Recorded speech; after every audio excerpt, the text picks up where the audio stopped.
You know, we hear a lot of talk about what really happened with the Kennedy assassination. Some believe it was that moment that the presidency became this spokesman type of position, simply the front man to the machine, the public face to the military-industrial complex and intel agencies. However, there's a couple of different ways to look at it. Some believe this was always the case with the US presidency. Some believe that a group of shadow bankers and special interests started pulling the strings after 1913 with Woodrow Wilson. After all, Woodrow Wilson did say, and I quote, "I am a most unhappy man. I have unwittingly ruined my country. A great industrial nation is controlled by its system of credit, and our system of credit is concentrated. The growth of the nation, therefore, and all of our activities are in the hands of a few men. We have come to be one of the worst ruled, one of the most completely controlled and dominated governments in the civilized world.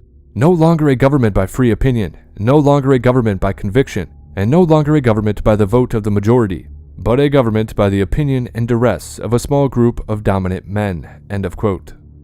So, I do believe this was a pivotal moment in history. It was the moment that this global government idea really came into itself. You know, it was through his confidant Mendel House, the League of Nations, that they laid this groundwork for the idea of global socialism, which Woodrow Wilson specifically wrote about. It has since transformed into a sort of techno-fascism, stakeholder capitalism, merging corporations with governments and having society managed by artificial intelligence. However, you've heard me croon about that topic quite a bit.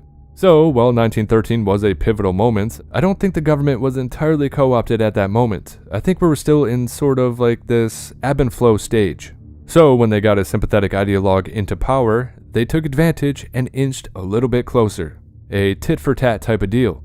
So yeah, as of 1913, I don't think the global government ideal was embedded within each political voice just yet. Yeah, we have a couple different stops along the way to our current situation. I personally believe that something equally nefarious occurred when George H.W. Bush got into office. Oddly enough, or I should say it's really not odd at all, seeing as George H.W. Bush is connected to the Kennedy assassination. However, I believe something changed from that moment on. I'm pretty sure he's the guy that ceded complete power over to the intel agencies. And well, that's what you get when you elect a guy from the CIA into the presidency, right? We have before us the opportunity to forge for ourselves and for future generations a new world order, a world where the rule of law, not the law of the jungle, governs the conduct of nations. When we are successful, and we will be, we have a real chance at this new world order, an order in which a credible United Nations can use its peacekeeping role to fulfill the promise and vision of the UN's founders.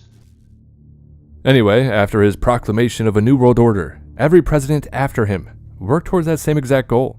I mean, okay, so we had George H.W. Bush, and then we had Bill Clinton. After 1989, President Bush said, and it's a phrase that I often use myself, that we needed a new world order. And then, of course, we got George W. Bush. We must stop the terror.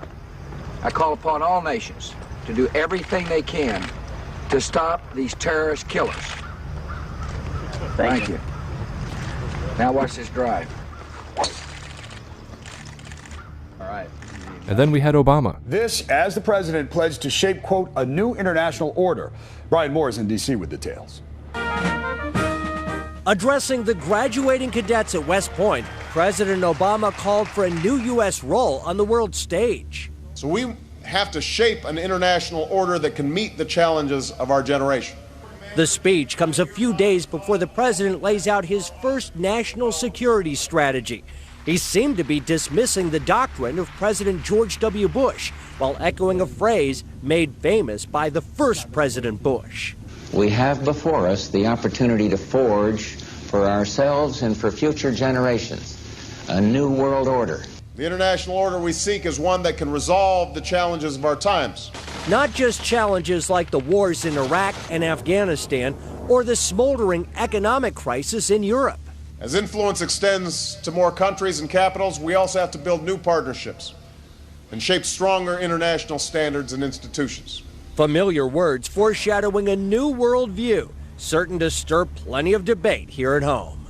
The speech also had a mission accomplished moment. President Obama says U.S. combat duties in Iraq are expected to wrap up this summer. Brian Moore, NBC News, Washington. And Hillary Clinton was supposed to win in 2016. All of them moved us closer to where we are right now. After all, after the 2008 economic collapse, the idea of this Great Reset really started to kick into high gear, with Klaus Schwab initially announcing the plan back in 2014, during Obama's presidency. A coincidence? I don't think so. They all moved us closer to this 2030 target date. What we want to do in Davos this year in this respect is to push the reset button. Let me explain.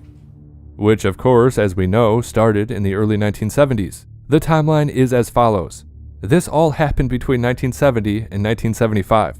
So the World Economic Forum is formed. The US moves off the gold standard. Debt explodes. So right after that, the Limits to Growth is published by the Club of Rome, which is their blueprint for the climate agenda. The planet can support something like 1 billion people, maybe 2 billion, depending on how much liberty and how much material consumption you want to have. If you want more liberty and more consumption, you have to have fewer people. And conversely, you can have more people. I mean, we could even have 8 or 9 billion probably if we have a very strong dictatorship, which is smart. Unfortunately, you never have smart dictatorships. They're always stupid. But if you had a smart dictatorship. And then right after that, in 1973, the population bomb enters the zeitgeist, which highlights that population growth is going to destabilize the world by 2030. What a coincidence. We had formed an organization called Zero Population Growth, and then Johnny took me on The Tonight Show. Would you welcome Dr. Paul Ehrlich? You have to get the death rate and birth rate in balance, and there's only 2 ways to do it. One is to bring the birth rate down, the other is to push the death rate up. I did the show maybe 20 times, and we went from 6 chapters and 600 members to 600 chapters and 60,000 members. We're starting in now. This is the first step. The Bagleys belong to a growing number of young marrieds who favor ZPG, Zero Population Growth. How many children do you have? 2. I have 2 children. Ehrlich's views on how to bring the birth rate down were concrete. Compulsion if voluntary methods fail. Creating a blacklist of people, companies, and organizations impeding population control in the U.S. Responsibility prizes for childless marriages.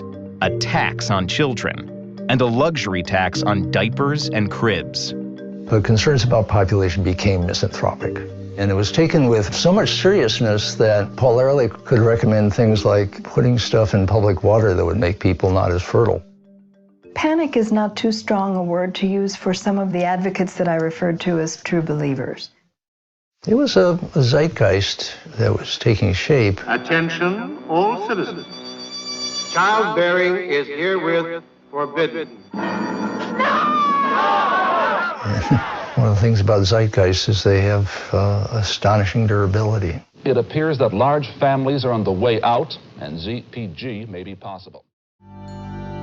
Zero population growth is a tragic frame in the sense that it was assumed that there was no way out, that people would just go on reproducing until there really was a desperate circumstance in the world.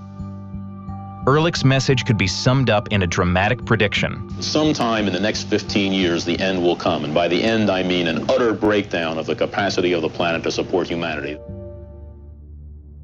And then, in the early 1990s, another book by the Club of Rome is published. It was written by Alexander King and Bertrand Russell. This book is entitled The First Global Revolution. And in that book, they outline how they can change the economic structure of the world through climate change narratives. And I quote, "Due to the sudden absence of traditional enemies, new enemies must be identified. In searching for a new enemy to unite us, we came up with the idea that pollution, the threat of global warming, water shortages, famine, and the like would fit the bill. All of these dangers are caused by human intervention, and it is only through changed attitudes and behavior that they can be overcome. The real enemy then is humanity itself." End of quote. So check out this timeline right here. That book was published in 1991.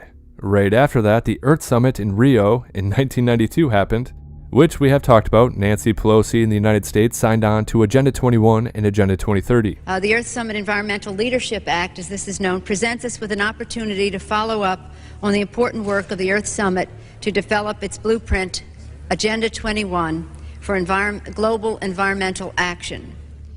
I mean, that's pretty crazy timing. And don't forget, this is also during George H.W. Bush's presidency before the baton was passed to Bill Clinton. So my point is pretty simple. They have been working on this plan for a long, long time, and they aren't going to give up on this idea easily. So really, when you threaten their agenda, their foreign policy, well, that's when they conspire against you. And I believe that's what we're seeing with Trump. Yeah, I think this has a lot to do with foreign policy. So let's break it down a little bit more. Now, local and state representatives are a little bit different, but let's talk about the national level. The way I see it is that the job of the politician is to perpetuate the dollar as the global reserve and to keep the machine moving forward. And so, at the federal level, there is no principle, there is no moral framework. It's simply about power on the global stage. And when it comes to this, there's really not a fundamental difference between the two major parties, at least at the top level. We have a uniparty, the establishment, and the rest of it's mostly political theater to satiate their bases domestically while foreign policy moves forward as planned. For example, Joe Biden follows the same U.S. foreign policy objectives dating back to the early 1990s.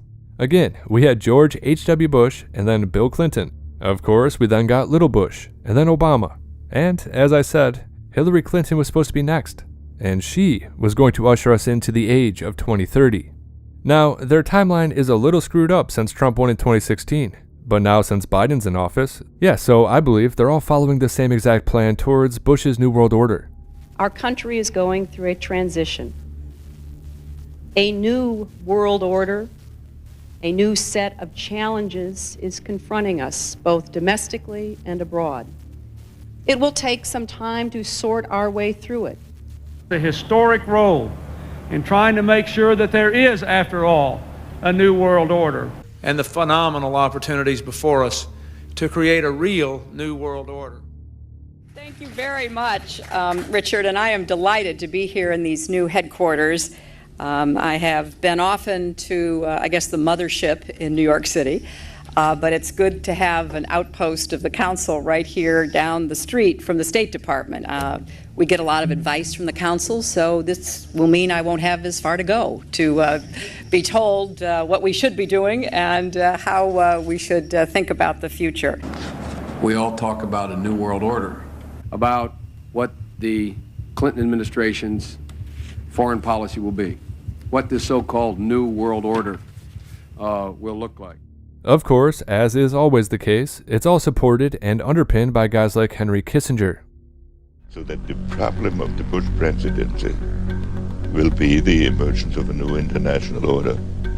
Within the next 4 years, we will see the emergence of a new international order. The beginning of a new international order. The pieces are in flux. Soon they will settle again.